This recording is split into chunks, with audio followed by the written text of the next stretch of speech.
Benar seperti pujian kami ya Tuhan, maukah kami senang? Pada umumnya semua manusia memerlukan kesenangan. Semua orang mencari kesenangan. Tetapi ketika jalannya salah, ketika kami tidak menemukan alamat yang tepat, maka kesenangan itu tidak menjadi milik kami. Namun pada hari ini, melalui puji-pujian kami, ada alamat yang jelas. Ketika Kristus mengampuni dosa kami mendapatkan sukacita. Kami menemukan kesenangan di dalamnya. Tuhan, kami rindu pada waktu Engkau berfirman. Firman ini jelas kepada kami, menyatakan isi hati-Mu, supaya hati kami terbuka, menerima kebenaran Tuhan.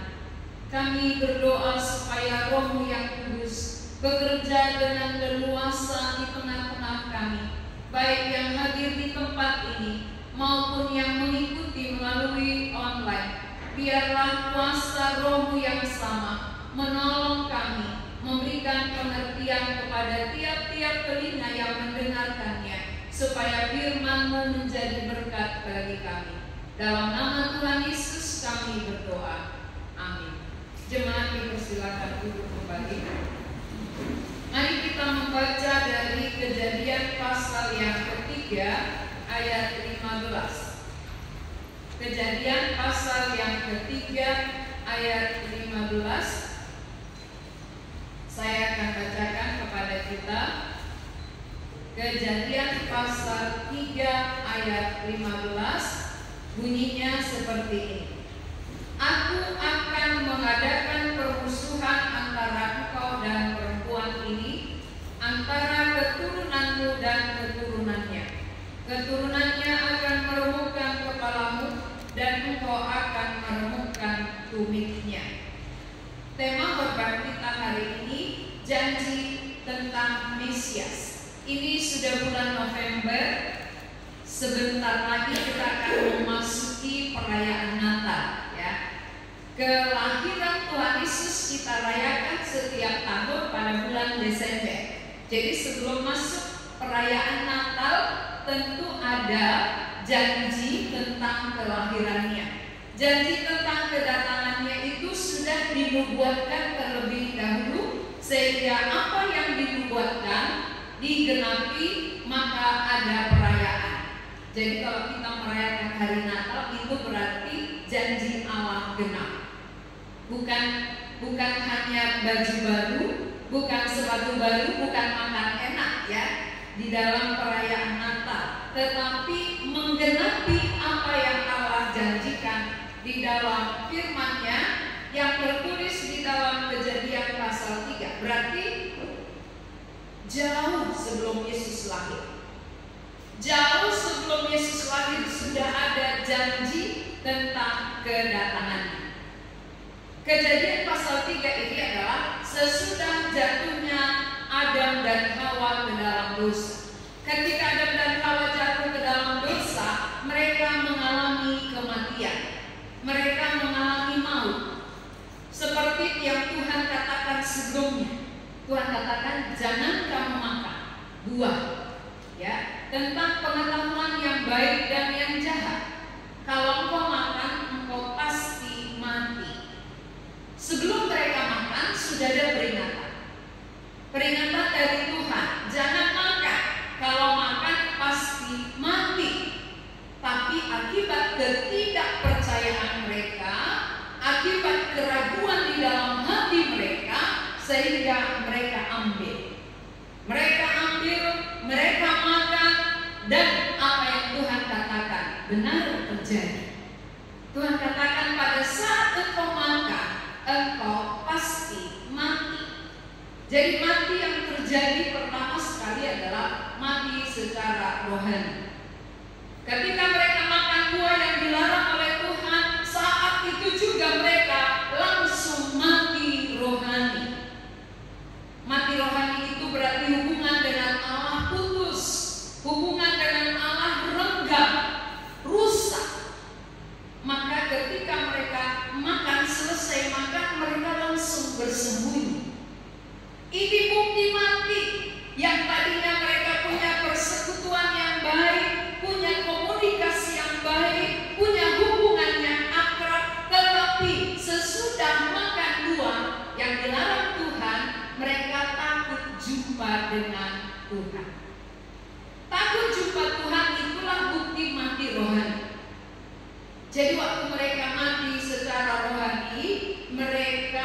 menderita.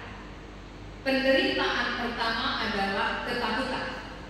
Banyak sekali nanti penderitaan sejak masuknya dosa. Ketika awal masuk dosa, sejak itu adanya penderitaan di tengah-tengah bumi. Salah satu penderitaan ada rasa takut. Maka dalam diri manusia semuanya ada rasa takut. Takut gak kawin, takut anaknya gak kawin, ya kan? Orang tua takut anaknya gak kawin. Yang belum kawin takut gak kawin. Ini ketakutan namanya. Yang berumah tangga takut gak punya anak. Kemudian yang sekolah takut gak tamat. Orang tua takut gak ada uang sekolah anak. Semua ketakutan. Ini akibat, ya, akibat dosa. Dosa mengakibatkan banyak sekali penderitaan di tengah-tengah bumi. Salah satu ketakutan. Jujur ya, semua kita yang hadir ini pasti ada rasa takut. Tidak ada yang terlepas dari rasa takut. Kalau dia sudah tua, dia takut gak ada anaknya yang sayang sama dia. Maka yang gak punya anak ketakutan. Siapa nanti tempat kami di masa tua kami? Nah, ini semua takut. Anak-anak masih kecil pun ketakutan. Takut tidak sama dengan orang lain. Takut tidak memiliki ini dan itu. Ini dari awal sudah ada. Fakta sudah terjadi, ya. Upah dosa maut. Tuhan katakan pada waktu kau memakan engkau pasti mati. Mati secara rohani sudah benar. Sudah terjadi. Dan kematian secara rohani mengakibatkan ada rasa takut, ada rasa kurang.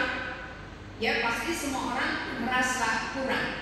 Kurang cantik, kurang tinggi, kurang kurus, ya, yang gemuk kurang kurus, yang kurus kurang gemuk. Jadi selalu ada kurangnya. Ya, kurang selalu. Kurang putih bagi yang hitam, yang putih kurang kecoklatan, gitu ya. Jadi selalu ada kurang di dalam diri manusia itu oleh karena mati secara rohani. Sebelum mati rohani, mereka tidak ada kekurangan. Waktu Adam dan Hawa berdua, mereka tidak merasa kurang, tidak kesepian. Mereka belum punya keluarga, mereka belum punya tetangga, tetapi mereka tidak kekurangan. Mereka bersuka cita, mereka berbahagia, mereka senang, mereka puas. Apa yang memberi kepuasan bagi mereka? Hadirnya Tuhan. Kehadiran Tuhan itulah kepuasan manusia. Jauhnya dengan Tuhan dan berpisahan dengan Tuhan itulah kekurangan manusia. Maka siapa yang banyak kali rasanya kurang berarti jauh kali dengan Allah, ya. Dia rasanya paling kurang di bumi ini, berarti jauh terpisah dengan Allah. Tapi orang yang walaupun cari pagi makan malam, kalau Allah itu sudah hadir, dia merasa cukup. Terima kasih Tuhan, hari ini kami masih makan. Terima kasih Tuhan, kami bisa makan walaupun tidak seperti orang lain. Mereka makan yang enak, kami makan apa adanya, tapi kami bisa sehat. Kehadiran Tuhan memberi rasa cukup. Terpisah dengan Allah merasa kurang. Itulah penderitaan. Penderitaan itu ada rasa takut, ada rasa kurang. Siapa yang mengerti mereka? Siapa yang tahu keberadaan Adam dan Hawa? Hanya penciptanya. Hanya pemilik yang tahu bagaimana keberadaan hati mereka. Sehingga penderitaan mereka hanya Allah yang tahu, Allah yang mengerti, dan Allah yang pikirkan. Lalu apa jawabannya untuk penderitaan ini? Ketika kau makan kau pasti mati oleh salah mereka, oleh ketidaktaatan mereka, oleh ketidakpercayaannya, keraguan mereka, mereka menderita. Tetapi Allah juga yang turun tangan, Allah juga yang terjun untuk memberi jalan keluar dari penderitaan itu. Apa jalan keluar yang Allah buat dari Kejadian 3 ayat 15 ini? janji tentang kedatangan Mesias. Hanya Mesias yang bisa memulihkan hubungan yang sudah putus. Kehadiran Mesiaslah satu-satunya membuat hubungan kembali dimulihkan, kembali bersatu, sehingga hubungan itulah yang memulihkan penderitaan menjadi kesenangan. Maukah kau senang? Ketika kita mau senang, di manakah jawabannya? Kemanakah kita cari? Ketika kita mencari-cari kepada alamat yang salah, maka kita tidak akan mendapat jawaban. Jawaban yang tepat hanya Allah pencipta, Allah pemilik yang mengerti dan yang merencanakan itu bagi kita. Jauh sebelum kedatangan Yesus, Dia sudah pikirkan, Dia sudah rencanakan. Dia katakan apa dari ayat 15 tadi? Mari kita baca bersama-sama 2-3 ya. Aku akan mengadakan permusuhan antara engkau dan perempuan ini, antara keturunanmu dan keturunannya. Keturunannya akan meremukkan kepalamu, dan engkau akan meremukkan kumitnya. Ada permusuhan antara keturunan Hawa dengan keturunan ular. Permusuhan rohani. Keturunan perempuan itulah Yesus Kristus. Keturunan ular ialah iblis dan pengikutnya. Maka antara manusia keturunan perempuan ya akan melahirkan Yesus dari perempuan. Kenapa dia katakan keturunan perempuan ini? Perhatikan kalimatnya. Keturunan perempuan ini ya bukan keturunan Adam, tapi keturunan perempuan. Kenapa dikatakan di sini keturunan perempuan? Karena Yesus bukan hasil perkawinan dari Yusuf. Dia lahir dari seorang perempuan yang perawan, itulah Maria. Maka dikatakan keturunan perempuan ini, keturunan Maria yang bukan hasil perkawinannya dengan Yusuf, tapi keturunan yang dia kandung adalah dari Roh Kudus. Kita bandingkan dengan Yesaya 7 ayat 14. Yesaya pasal yang ke-7 dalam Perjanjian Lama ayat 14.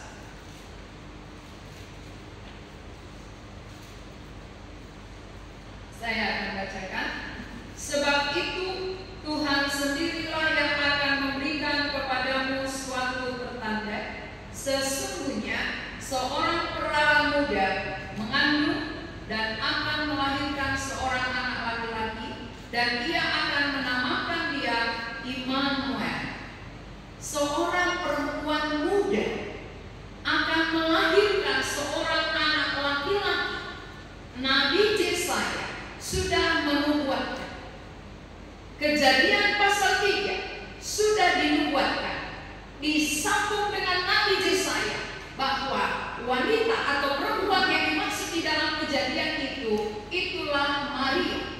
Dia seorang wanita, seorang perempuan yang melahirkan seorang anak laki-laki yang disebut Immanuel. Itulah Yesus Kristus. Immanuel, Allah menyertai kita. Dosa memisahkan kita dengan Allah. Immanuel, Allah menyertai. Ya, itu perlawanannya. Ketika mereka melanggar firman, mereka terpisah dengan Allah. Ketika Allah mengutus anaknya, itulah Yesus, Immanuel, Allah menyertai. Jadi kita tidak lagi terpisah, sudah disertai oleh Allah. Janji tentang Mesias sudah dinubuatkan di dalam Kejadian. Begitu manusia jatuh, begitu manusia menderita akibat kejatuhannya, janji tentang jalan keluar, janji kelepasan, janji kemenangan sudah dinubuatkan. Betapa sayangnya Tuhan kepada ciptaannya. Betapa Tuhan mengasihi kita, walaupun kita yang Walaupun dosa dan pelanggaran kita membuat kita menderita, tapi Allah juga yang memikirkan jalan keluar. Bukankah Allah itu benar-benar pemilik? Hanya pemilik yang memikirkan miliknya bagaimana supaya senang. Orang tua saja ya, orang tua hanya melahirkan anak, mengandung bersusah-susah, lalu melahirkan juga menderita, membesarkan dengan bersusah-susah. Betapa sayangnya orang tua kepada anak. Hanya mengandung. Yang membuat anak itu besar adalah Tuhan. Tidak ada orang tua yang bisa narik-narik anaknya tambah tinggi. Ya kali kau tinggi sekali ya. Gak bisa. Hanya Allah, ibu hanya melahirkan. Selesai ibu melahirkan, dia kasih makan. Dan yang membuat anak bertumbuh semakin besar, semakin dewasa, itulah pemilik, Allah sendiri. Jadi kita harus mengerti, kalau dia pemilik, maka dialah yang paling sayang kepada milik. Bukti dia sayang, sudah bersalah, sudah berdosa, sudah melanggar, tetap dikasihi, tetap diberi jalan keluar, diberi kemenangan. Bagaimana supaya kita terlepas dari maut kekal? Maut yang pertama sudah terjadi, maut yang kedua pasti jadi, maut kekal inilah yang dihindari melalui janji Mesias ini. Janji kedatangan Mesias tujuannya adalah melepaskan manusia kekasih Allah, manusia ciptaan Allah, milik kepunyaan Allah, dari kematian kekal di api neraka. Itu bukti dia pemilik. Para ibu-ibu, kenapa rela menderita? Biarlah aku makan sedikit, yang penting anakku kenyang.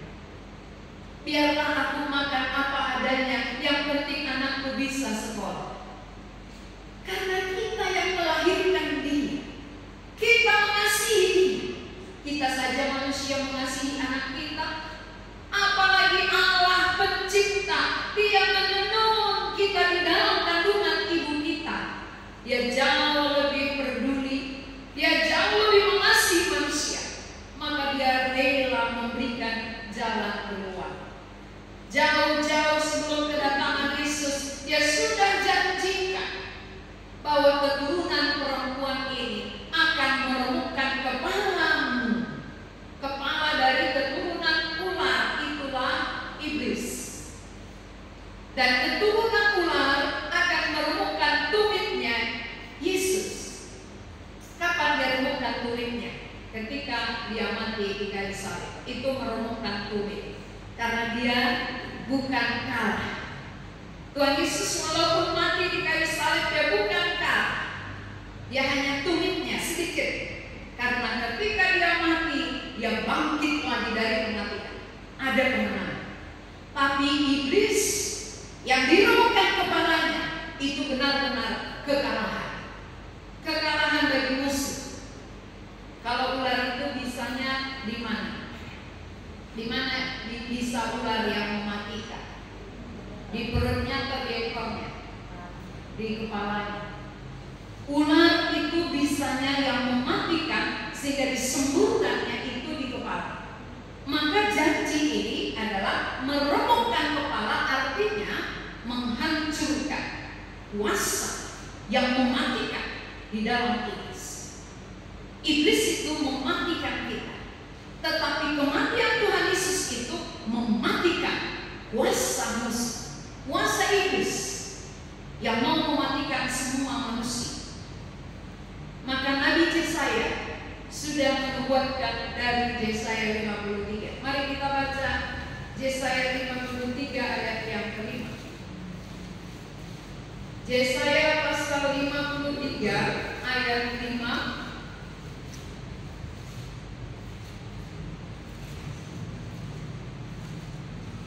Tidak jauh dari Yesaya 7 tadi ya. Sekarang Yesaya 53 ayat 5 saya akan bacakan. Tetapi dia tertikam oleh karena pemberontakan kita, dia diremukkan oleh karena kejahatan kita. Ganjaran yang mendatangkan keselamatan bagi kita ditimpakan kepadanya, dan oleh bilur-bilur Dia diremukkan. Yesus ya. Tadi kan ada janji dalam Kejadian 3:15. Dia akan meremukkan tumit, keturunannya akan meremukkan tumitmu, dan keturunanmu akan meremukkan kepala. Yesaya, Nabi Yesaya menubuatkan apa yang telah dinubuatkan dalam Kejadian itu. Mengapa? Apa dasarnya Tuhan Yesus diremukkan? Mengapa dia harus diremukkan? Dasar pertama adalah karena kejahatan Adam dan Hawa. Karena kejahatan Adam dan Hawa dan kejahatan mereka turun-temurun kepada generasi demi generasi. Oleh karena itulah Yesus diremukkan. Maka kita perhatikan dalam ayat 5 itu dikatakan, tetapi dia tertikam oleh karena pemberontakan kita, dia diremukkan oleh karena kejahatan kita. Alasan mengapa Yesus harus diremukkan oleh iblis? Karena kejahatan kita. Kita yang jahat, Yesus yang harus diremukkan tumitnya, dia harus disalibkan oleh karena menanggung ganjaran-ganjaran yang harusnya kita yang tanggung. Pelanggaran-pelanggaran, kejahatan-kejahatan kita, harusnya kita yang dihukum oleh Allah, kita yang dimurkai, kita yang menerima kematian, tetapi Yesus yang diremukkan. Kita harus mengerti dengan jelas mengapa Yesus harus mati. Di sini jawabannya. Alasan kenapa dia harus diremukkan oleh karena kejahatan kita, kejahatan saya, kejahatan saudara, diremukkan kepada Yesus. Yesus yang disalibkan, supaya oleh dia diremukkan, maka kejahatan kita sudah ditanggung oleh Kristus. Kalau sudah ditanggung oleh Yesus, berarti kita tidak lagi diremukkan. Kita tidak akan lagi dihukum oleh Allah, karena sudah ada yang menggantikan kita. Ganjaran yang mendatangkan keselamatan bagi kita ditimpakan kepada Yesus. Kita selamat, dia menderita. Ya, kita yang berbuat dosa, dia mengalami ganjarannya supaya kita diselamatkan. Jadi waktu Yesus diremukkan secara tumitnya, itulah kematiannya di kayu salib. Disitulah dia meremukkan kepala ular, bisa yang mematikan. Iblis berkuasa membawa manusia kepada maut itu sudah diremukkan oleh Tuhan Yesus di kayu salib. Kalau demikian, siapa yang percaya akan janji kedatangan Mesias ini, dia lepas dari maut. Maka Adam dan Hawa selamat, saudara, walaupun dia sudah berbuat dosa. Jangan kita terus salahkan Adam. Kenapa lah Adam ini dulu yang melanggar? Gara-gara dia kita berdosa. Nggak usah salahkan Adam, karena Adam sudah percaya. Walaupun Adam dan Hawa membawa dosa ke tengah-tengah dunia, tapi janji kedatangan Mesias itu sampai kepada mereka. Mereka yakin dan mereka diselamatkan oleh janji. Jangan nanti kita yang terus mempersalahkan Adam, Hawa. Kenapa begitu dulu? Kalau dia nggak makan, kita kan nggak bersalah, kita kan nggak berdosa, kita kan nggak menderita. Padahal dia udah di surga. Kita yang perlu sekarang, kita yang perlu kita pikirkan, apa yang kita meyakini, apa yang Allah janjikan. Karena iman itu adalah percaya kepada janji Allah. Siapa yang percaya kepada janji Allah, itulah yang dikatakan dengan orang beriman. Beriman kepada janji Allah. Adam dan Hawa ada janji kepada mereka. Janji kedatangan Mesias sudah sampai kepada mereka. Dan janji itu mereka yakini. Janji yang mereka yakini itulah yang membuat mereka diselamatkan. Walaupun Yesus jauh sekali, ya, baru datang. Jauh lama sekali baru digenapi janji itu. Tetapi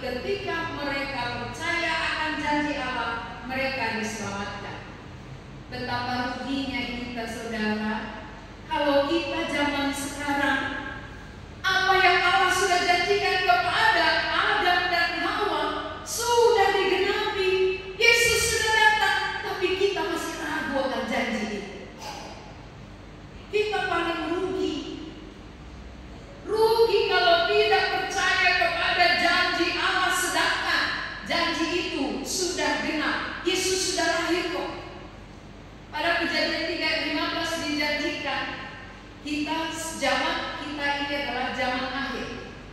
Kita hidup zaman akhir, zaman yang sudah digenapi banyak janji Tuhan. Kalau janji Tuhan sudah banyak digenapi, harusnya kita jauh lebih percaya dari mereka. Karena mereka dulu belum ada janji, masih itu janji pertama.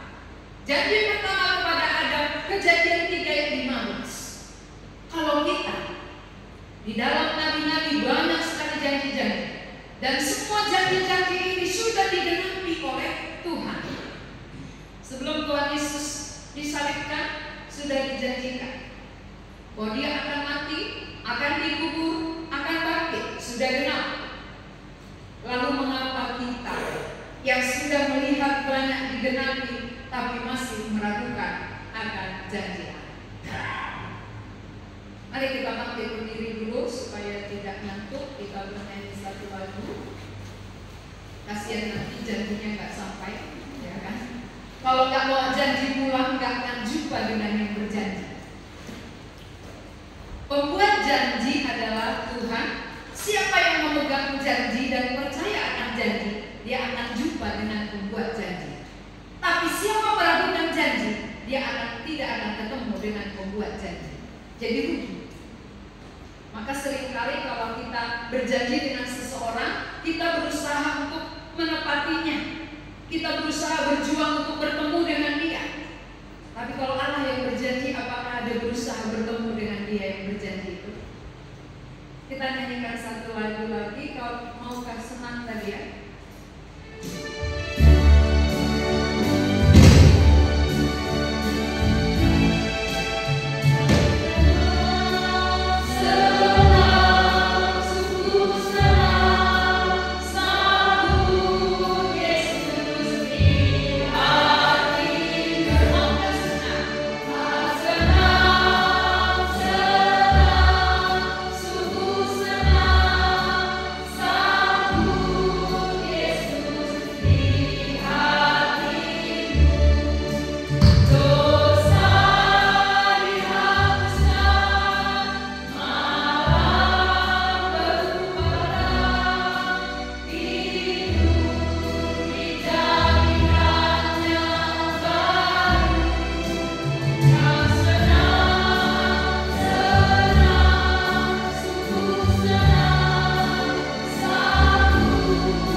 Jadi kalau kita gagal, kita yang tidak percaya akan janji, bukan Tuhan yang gagal. Siapa yang tidak sampai kepada janji, berarti dia yang meragukan janji Allah. Allah yang berjanji, Allah pasti menepati. Maka bagian kita hari ini percaya janji Allah, itulah iman. Iman itu artinya percaya kepada apa yang Allah janjikan, pasti jadi, pasti genap. Karena masalah sorga, sering orang bertanya, sudah pernah rupanya datang dari surga, sehingga mau cerita tentang surga. Sudah pernah rupanya kau lihat Tuhan, sehingga kau percaya Tuhan. Kita harus mengerti apa arti percaya. Percaya di dalam Ibrani itu kita sudah tahu ya, iman adalah dasar dari segala sesuatu yang kita harapkan. Namanya harapkan berarti belum melihat. Harapkan berarti belum hidup di situ. Harapan berarti surga itu adalah harapan kita. Kita akan masuk ke sana. Ya kita belum ke sana sekarang. Tuhan yang belum kita lihat, kita percaya dengan iman. Walaupun kita tak lihat dengan mata. Bukti dari segala sesuatu yang tidak kita lihat itu iman. Jadi kalau kita mengerti arti iman, bukan berarti harus kita lihat dulu Allah dengan mata kita, baru kita percaya. Kita masuk dulu ke surga, baru kita percaya. Kalau kita masuk dulu baru percaya, itu neraka. Ya. Itu nanti masuk neraka, baru percaya. Ya. Rupanya aku di neraka. Kenapa dulu aku tak percaya? Kalau masuk ke surga harus sekarang percaya, bukan nanti. Siapa yang mau percaya nanti sesudah mati, berarti alamatnya api neraka. Api neraka, bukan surga. Kalau surga itu sekarang kita yakini, baru kita bisa masuk surga. Tapi kalau sesudah mati, baru kita beriman, itu masuk neraka. Jadi sebelum masuk neraka, imanilah janji Tuhan. Saudara-saudara, jangan nanti kita tatap muka di sini, di sana kita pisah muka. Gak jumpa maksudnya. Di sini kita tiap minggu tatap muka, di sana kita terpisah, ada jurang pemisah yang tak bisa diseberangi. Sayang ya, itu bukan pernah dulu apa kata malaikat. Itu bukan pernah dulu di gereja kalian dulu itu beribadah, iya. Tapi kok sini gitu ya? Oh, karena saya sampaikan janji Tuhan, dia tolak malaikat kan gitu ya? Dia tolak janji Tuhan, dia ragu, maka dia di sana. Itu bukan lagi satu Mama Bora gitu ya? Karena janji Tuhan sudah disampaikan. Jadi malaikat dia akan memarahi lagi. Kenapa di sini nih? Dulu saya lihat di Kalimantan besar dia duduk gitu ya. Tapi kalau orang yang tidak menerima janji Allah, dimanapun dia duduk, dia tidak akan masuk surga. Ya, walaupun dekat dengan Tuhan Yesus waktu itu Judas masuk neraka, karena dia tolak. Jadi bukan dekat dengan siapa, tapi janjinya ini kita pegang, kita yakini, ini membuat kita nanti masuk surga. Karena yang membuat janji itu yang pemiliknya. Pemilik surga adalah yang menjanjikan tentang surga. Maka kita terima janjinya, kita bersama dengan dia. Sama halnya dengan pria melamar wanita ya. Maukah engkau menjadi istriku? Kalau dia yakinkan, ya aku bersedia. Maka dia satu rumah dengan yang berjanji tadi. Tapi kalau dia ragu, maukah kau menjadikan istriku? Nanti gak benar. Nanti aku main-main gitu ya. Maukah kau jadi istriku? Akhirnya gak jadi. Kalau aku pilih yang lain gitu ya. Nah kita pun demikian. Tuhan sudah berjanji kepada kita. Kita terus tolak janjinya, kita terus ragukan, maka dia pergi kepada yang lain. Dia kasih janjinya kepada yang lain. Yang lain terima. Yang lain itu yang akan masuk surga. Siapa yang menerima janji, itu yang diselamatkan. Adam dan Hawa walaupun sudah melanggar, walaupun sudah bersalah, tapi karena dia percaya janji, dia diselamatkan oleh Allah. Jadi jangan salahkan lagi Adam ya. Adam, kenapa kau dulu melanggar? Hawa, kenapa kau makan dulu? Akhirnya kami menderita sekarang. Gak usah lagi salahkan dia, karena dia sudah selamat. Terimalah janji, sama seperti dia telah menerima janji. Ya, saya buat ilustrasi begini. Ada seorang makan rujak, dia kepedesan, akhirnya sakit perut. Lalu diajaknya lagi teman yang lain, beli rujak enak, gitu ya. Akhirnya sama-sama ada 5 orang beli rujak, rupanya semua sakit perut. Tapi yang pertama tadi yang makan rujak, yang kepedesan sakit perut,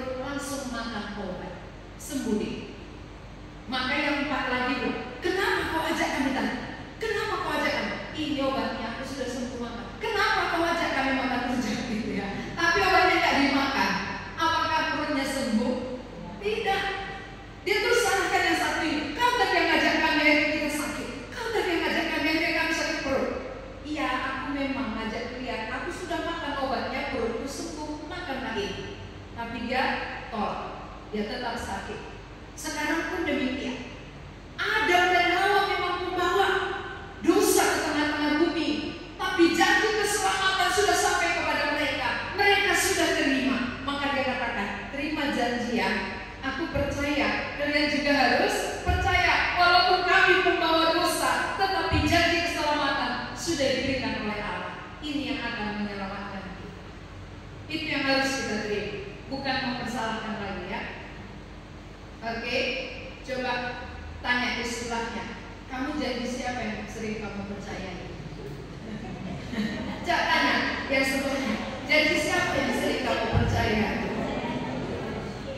Mana tahu janji orang yang sering berbohong, ya, akhirnya dia terlukai, dia akhirnya kurang percaya, maka Tuhan pun diragukan karena sering dikecewakan orang.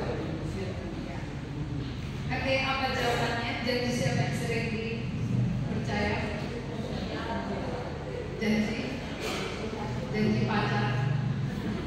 Janji siapa yang sering dipercaya? Kalau kita lebih yakin kepada janji manusia dan janji manusia mengecewakan, akhirnya kita samakan dengan Allah. Karena manusia sering mengecewakan kita, akhirnya kita ragu dengan janji Allah. Padahal Allah tidak pernah mengecewakan. Manusia yang mengecewakan, Allah berbeda dengan manusia. Jadi janji Allah pantas untuk dipercaya. Jangan meragukan janji Allah. Walaupun pernah dikecewakan oleh manusia atau oleh pacar ya. Mana tahu sering dikecewakan, akhirnya semuanya orang berjanji begitu, Tuhan pun mana tahu sama gitu ya. Padahal Tuhan itu adalah Tuhan yang tak berubah. Dia tidak berubah dari dulu sampai sekarang, sampai selamanya. Dia tidak berubah dengan apa yang dia janjikan. Sekali dia berjanji, dia tetap akan menepati. Janjinya kepada Abraham aja, engkau akan kuberi keturunan. Ya, dikasih. Dia gak pernah ingkar janji. Jadi begitu banyak contoh-contoh janji yang sudah digenapi di dalam Alkitab. Tidak wajar kalau saudara meragukan janji Allah. Tidak wajar. Sewajarnya bagaimana? Yakin sepenuhnya. Sudah banyak contoh kok. Semua janji-janji yang Allah janjikan tergenapi satu demi satu. Apa alasan saya meragukan? Berarti sampai hari ini apapun yang dijanjikannya pasti dia menggenapi. Dia berkuasa untuk menggenapi janji. Jadi janji tentang kedatangan Mesias ini sudah diberikan sejak manusia jatuh ke dalam dosa. Sejak Adam dan Hawa makan buah yang dilarang Tuhan, janji tentang kedatangan Yesus sudah diberikan. Dan itulah yang mereka percaya dan yang membenarkan mereka. Kita juga, walaupun Yesus sudah datang, Yesus sudah naik, yang menyelamatkan kita tetap janji. Apa yang dia janjikan kepada kita, kita yakini itulah yang menyelamatkan kita. Walaupun kita tidak tatap muka dengan Yesus sekarang. Yang tatap muka adalah murid-murid. Kalau orang perjanjian lama juga tidak tatap muka dengan Yesus. Mereka pegang janji juga. Yang sejaman dengan Yesus itu yang tatap muka, tapi itu yang banyak sekali menolak dia. Banyak yang memberontak kepadanya. Bahkan yang sudah dikasih makan 5.000 orang itu ikut berseru-seru, salibkan dia, salibkan dia. Jangan-jangan kita pun yang sudah menerima berkat-berkat dari Tuhan ikut menyalibkan Yesus dengan keraguan kita. Ketika kita ragu berarti kita ikut berseru-seru, salibkan dia, salibkan dia. Tapi orang yang percaya akan apa yang Allah janjikan, bahwa oleh pelanggaranku dia harus diremukkan, ini janji. Oleh pelanggaran kita Yesus diremukkan, dia mengalami kayu salib. Oleh karena kejahatan kita, maka iman kita yang demikianlah yang membenarkan kita. Walaupun kita tidak melihat secara langsung ya dengan mata jasmani kita, tapi janjinya kita yakini. nanti janji ini digenapi di mana? Di kerajaan. Janji Allah pasti genap waktu kita bertemu dengan Dia di sorga. Kita akan tatap muka nanti di sorga. Jadi siapa yang sudah menerima janji Allah, dia akan memiliki rumah Bapa di sorga, menjadi tempat tinggalnya. Bumi akan berakhir, dimulai rumah yang baru di sorga. Betapa indahnya. Betapa indah harinya saat ku pilih penebus, sukacitanya ku nikmatkannya terus. Indahlah namanya saat ku pilih penebus. Ya, betapa indah saat ku pilih penebus. Saat kita pilih Dia, maka kita dibebaskan dari maut kekal. Kita dibebaskan dari maut kekal, kita dijamin masuk ke rumahnya karena Dia yang menjanjikannya setia. Sehingga kita nanti akan bertemu di sana. Selamat ketemu lagi gitu ya. Kalau yang percaya, kalau enggak selamat berpisah gitu ya, untuk selama-lamanya. Ini serius. Jangan anggap ini cerita ya. Ini serius, ini kebenaran. Apa yang Allah katakan ini pasti terjadi. Walaupun banyak yang meragukan, banyak manusia ragu, tapi apa yang dikatakan Tuhan ini pasti benar. Maka berbahagialah orang yang memilih penebus menjadi juru selamatnya, yang membebaskan dia dari kematian kekal. Mari kita berdoa. Tuhan, kami bersyukur untuk janji ketika manusia pertama Adam dan Hawa jatuh dalam dosa. Engkau melihat penderitaan mereka. Mereka ketakutan, mereka merasa kekurangan di dalam kehidupan ini. Dan Tuhan yang menyingkirkan jalan keluarnya dengan memberikan janji tentang Mesias, tentang kedatangan-Mu yang mendamaikan mereka, yang melepaskan mereka dari kematian yang kekal. Janji itu mereka percaya sehingga mereka diselamatkan. Janji yang sama sampai kepada kami. Biarlah hati kami terbuka meyakini janji-Mu, karena melalui janji-Mu lah kami diselamatkan, kami dilepaskan dari maut yang kekal, dan kami diterima di rumah Bapa yang kekal di sorga. Berkati kami yang sudah mendengarkannya, supaya firman itu bekerja di dalam hati kami, terngiang di telinga kami, menuntun kami sampai kepada janji. Terima kasih Tuhan, dalam nama Tuhan Yesus kami berdoa.